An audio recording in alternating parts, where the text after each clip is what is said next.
I want to bring you in, Piyush, now. What have you seen in the past 24 hours? The tone of the speech, the way he's made an outreach with the people, the way I see right now the reactions coming in. Can't be all BJP party supporters.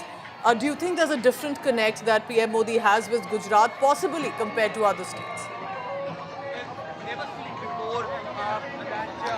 Well, this time there's a lot of difference which we are seeing, Pooja. And one thing very interesting which we have witnessed in Prime Minister's program, that not even one person is seen carrying the BJP flag. Everyone is just carrying a tracker in their hand and raising pro-Modi and pro-Operation Sindoor slogans. And right behind me also you see there is a sea of people which we can see here at Gandhinagar, and they all are holding tricolors in their hand. Not one BJP flag can be seen. So this shows us to how the entire nation, not one state, not one city, but the entire nation is now speaking one voice. That take actions against terrorism, and they all are also congratulating our armed forces, our government for the success of Operation Sindoor, and that is why everyone is united and seen speaking in one voice, holding tracker in their hands. So this shows the kind of support which the countrymen have extended to their Prime Minister Narendra Modi. And as we are speaking, my video journalist can zoom in on the pictures of convoy, which is very soon will also be there in our frame. And wherever PM is going, he is being showered with a lot of love. Flower petals are being showered at him. They all are congratulating him for the Operation Sindoor. Remember, Pooja, that yesterday when Prime Minister was in Vadodara, he also was greeted by the family members of Colonel Sofia Qureshi. In fact, they also had a brief eye-to-eye interaction with PM Narendra Modi. And when we also spoke to the family members, they all were very happy, and they were also there to congratulate PM Narendra Modi for the success of Operation Sindoor. So today, once again, as we are speaking, Prime Minister is in Gujarat. As we are speaking, he is here in Gandhinagar, which is the capital city of Gujarat. Remember that Narendra Modi is also son of the soil, and whenever he comes back, every time we have seen him enjoying a lot of love, support from the people of Gujarat. And once again, this is happening from Vadodara to Dahod to Kutch to Ahmedabad, and now in Gandhinagar. Today also PM Narendra Modi is going to take part in various programs in which is going to lay the foundation stone for multiple developmental projects. Yesterday he was in Dahod. There he inaugurated a locomotive production unit worth rupees more than 24,000 crores. Let's play out some of those reactions that have come in from Dahod. Stay on with me on this, Piyush, because Prime Minister Modi was in Dahod, Gujarat, and what did he say especially about Operation Sindoor? All right, reflection of the armed forces again seen here on your screens. Young girls, as we've seen in the past few days with Wing Commander Vyomika Singh and Colonel Sofia Qureshi, how women faces also in the armed forces were reflected in Operation Sindoor. So that's Prime Minister Modi, Bhupendra Bhai Patel. Here's what he had said in Dahod. हमने आतंकवाद के ठिकानों को तोड़ना था, मारना था, सबक सिखाना था। उसके बाद तुम्हें चुप रहने की जरूरत थी, लेकिन तुमने गलती की तो तुम्हें सजा भी भुगतनी पड़ी। साथियों, भारत की लड़ाई सीमा पार पल रहे आतंकवाद से, जो आज इस आतंकवाद को पाल पोस रहा है, उससे हमारी दुश्मनी है।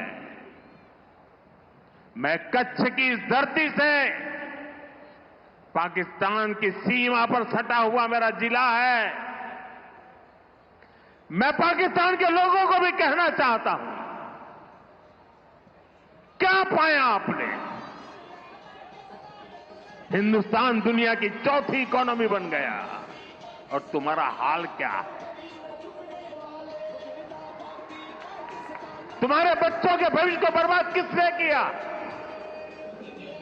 तुम्हें दर दर भटकने के लिए मजबूर किसने किया? आतंकवाद के आकाओं ने।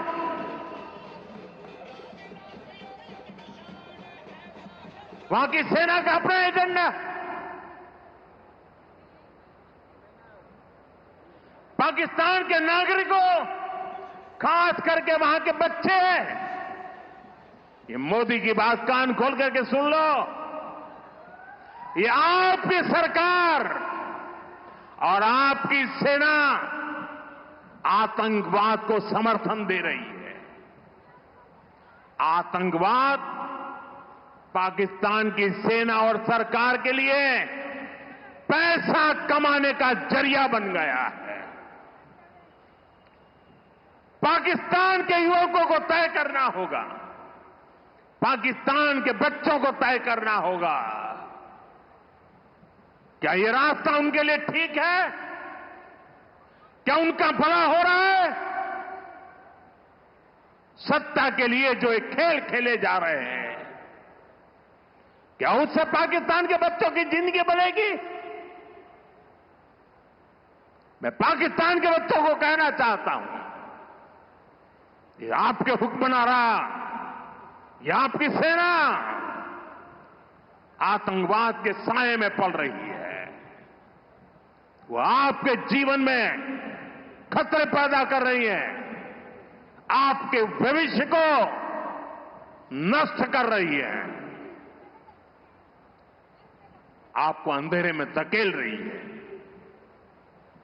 पाकिस्तान को आतंक की बीमारी से मुक्त करने के लिए पाकिस्तान के अवाम को आगे आना होगा, पाकिस्तान के नौजवानों को आगे आना होगा। सुख चैन की जिंदगी जियो, रोटी खाओ, वरना मेरी गोली तो है ही। टूरिज्म लोगों को जोड़ता है, लेकिन पाकिस्तान जैसा देश भी है जो टेररिज्म को ही टूरिज्म मानता है, और ये दुनिया के लिए बहुत बड़ा खतरा है। भारत की कार्रवाई से पाकिस्तान कैसे बौखला गया, ये भी हमने देखा है।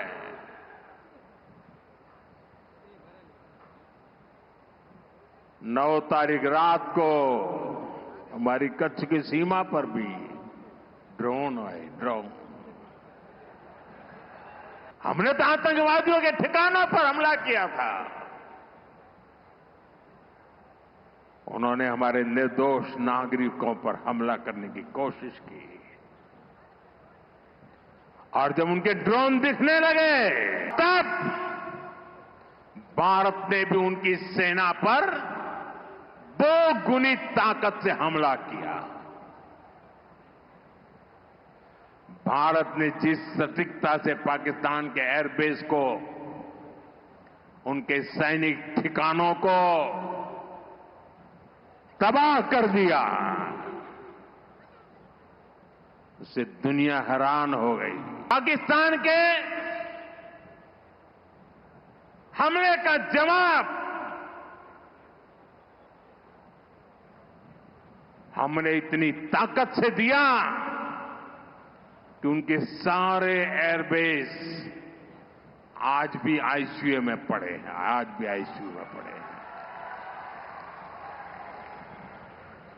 और तब जाकर के पाकिस्तान शरणागति के लिए मजबूर हो गया। पाकिस्तान को लगा बच नहीं सकते,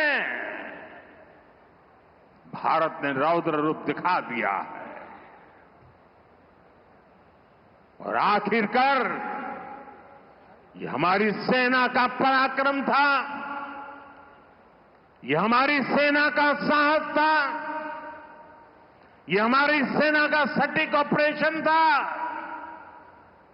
कुछ ही घंटों में पाकिस्तान ने सफेद झंडा फहराना शुरू कर दिया।